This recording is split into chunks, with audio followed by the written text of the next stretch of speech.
Namo Buddhaya Sahabat Dhamma. Dalam perjalanan spiritual kita, seringkali kita menemui rintangan yang menghambat kemajuan.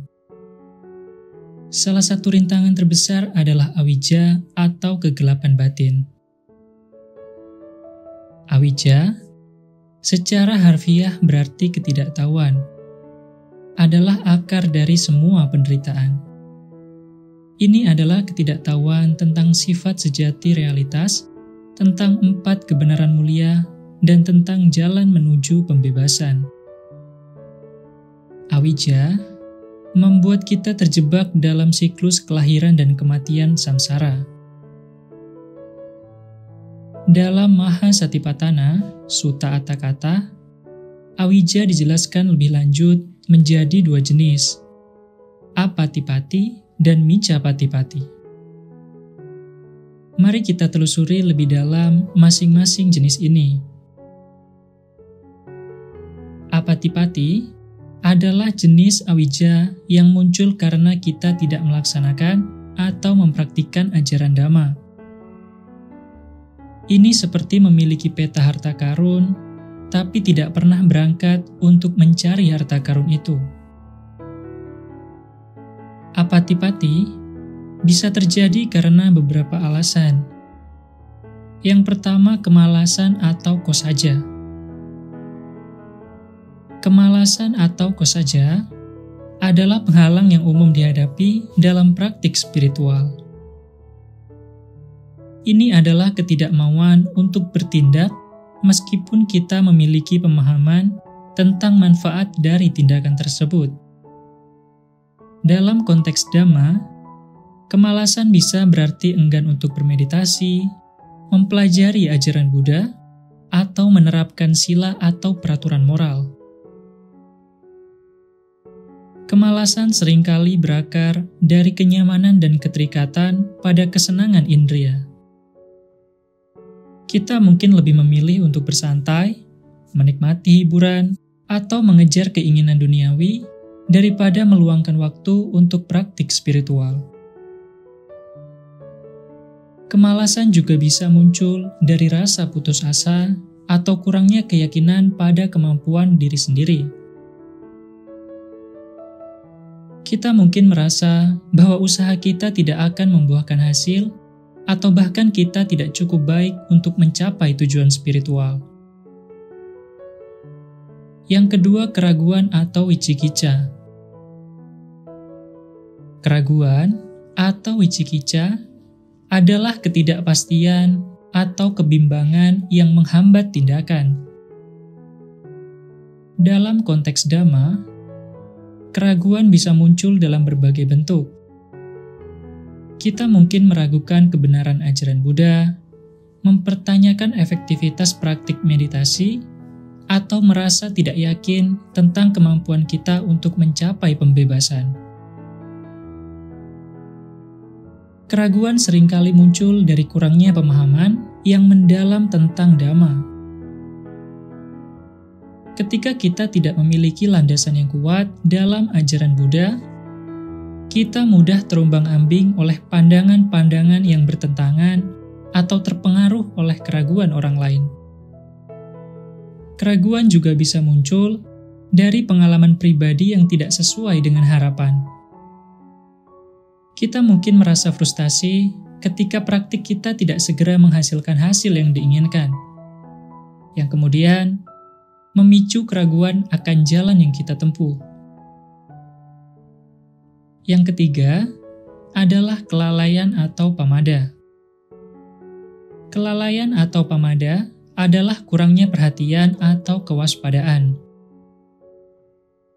Ini adalah keadaan di mana kita terlena oleh kesenangan duniawi dan melupakan tujuan spiritual kita.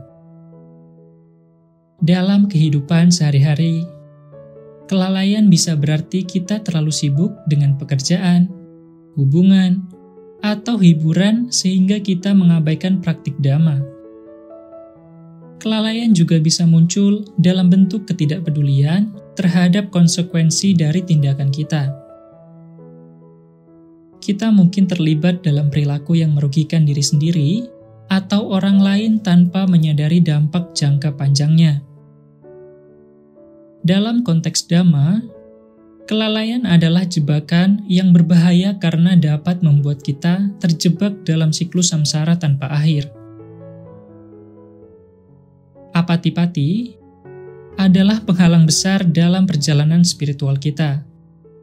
Tanpa praktik Dhamma, kita tidak bisa mengembangkan kebijaksanaan atau panya yang diperlukan untuk mengatasi awija. Jenis yang kedua adalah Micca Patipati. Micca Patipati adalah jenis awija yang muncul karena kita salah melaksanakan atau mempraktikkan ajaran Dhamma. Ini seperti mengikuti peta harta karun yang salah dan berakhir di tempat yang tidak tepat. Micca Patipati bisa terjadi karena beberapa alasan. Yang pertama, pemahaman yang salah atau ditthi. Ditthi mengacu pada pandangan atau keyakinan yang salah tentang realitas.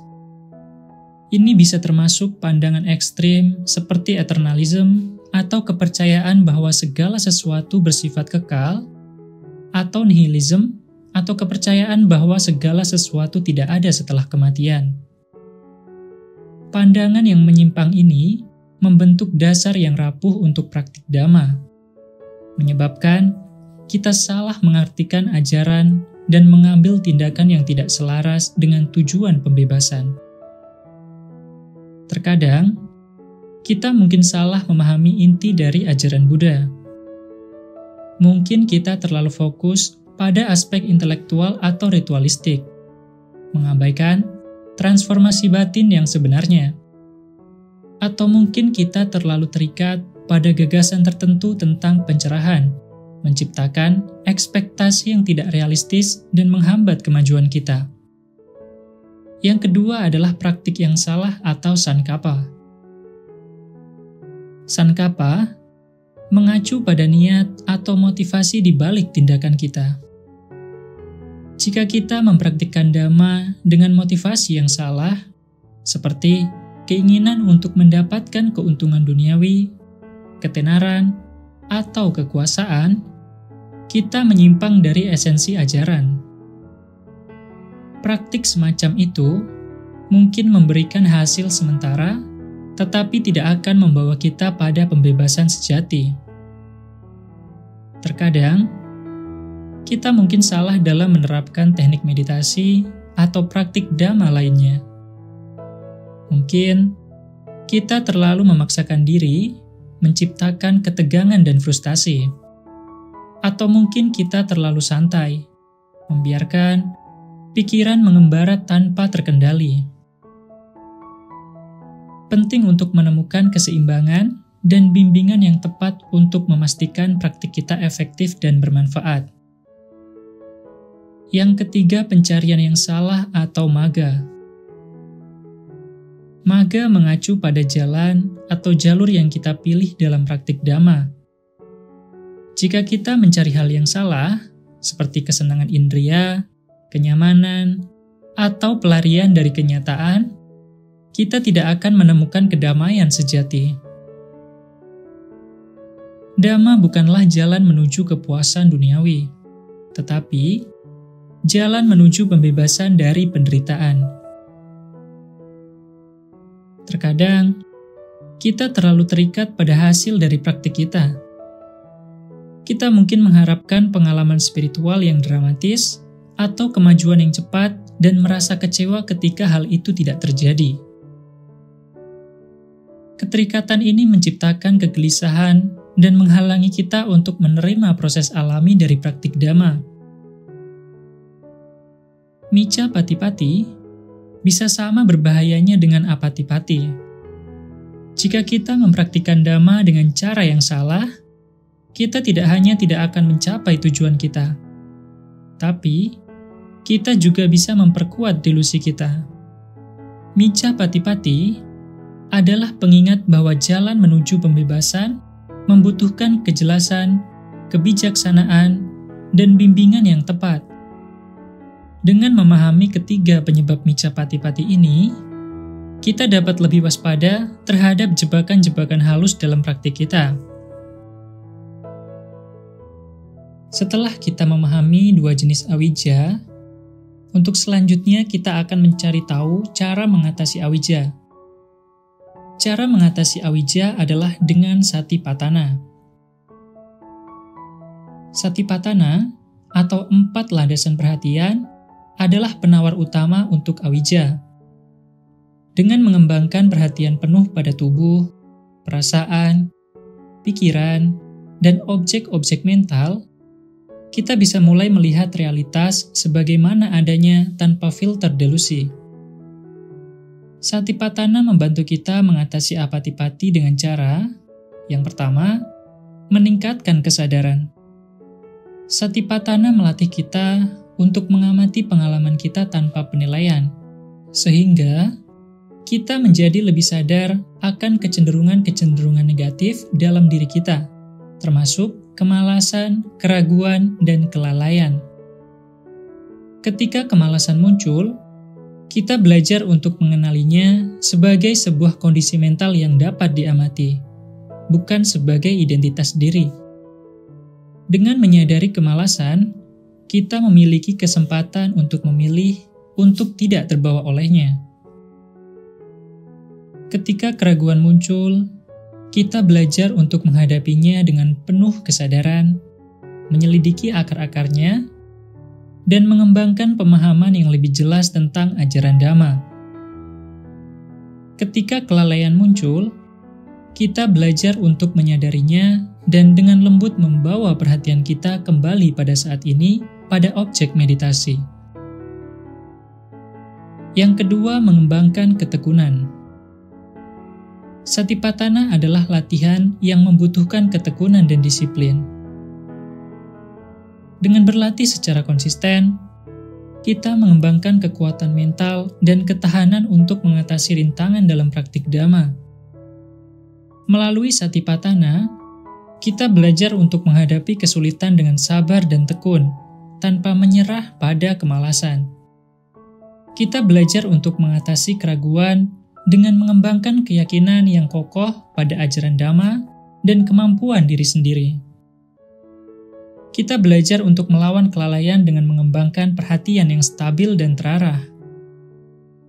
Yang ketiga, memperkuat keyakinan.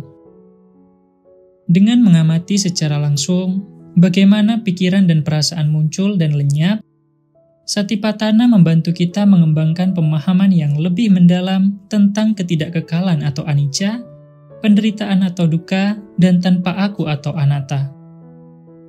Pemahaman ini memperkuat keyakinan kita pada ajaran Dhamma dan memotivasi kita untuk terus berlatih. Ketika kita melihat dengan jelas bagaimana kemalasan, keraguan, dan kelalaian menyebabkan penderitaan, kita semakin yakin akan pentingnya mengatasi kecenderungan-kecenderungan tersebut. Ketika kita mengalami kedamaian dan kejernihan melalui praktik Satipatthana, kita semakin yakin akan manfaat dari ajaran Dhamma dan kemampuan kita sendiri untuk mencapai pembebasan. Satipatthana membantu kita mengatasi micca pati-pati dengan cara yang pertama, memperjelas pemahaman kita mengembangkan pemahaman yang lebih jelas tentang ajaran Dhamma. Yang kedua, memperbaiki praktik kita belajar untuk mempraktikkan Dhamma dengan cara yang benar. Dan yang ketiga, memurnikan motivasi kita belajar untuk mencari hal yang benar dalam praktik Dhamma kita. Awija atau kegelapan batin adalah penghalang utama dalam perjalanan spiritual kita. Tapi, dengan memahami dua jenis awija, apati-pati dan micca pati-pati, dan dengan mengembangkan praktik Satipatthana, kita bisa mulai menghilangkan kegelapan ini dan bergerak menuju pencerahan. Semoga video ini bermanfaat bagi Anda dalam perjalanan spiritual Anda. Jangan lupa untuk like, komen, dan subscribe untuk konten-konten bermanfaat lainnya. Terima kasih, sampai jumpa di video berikutnya.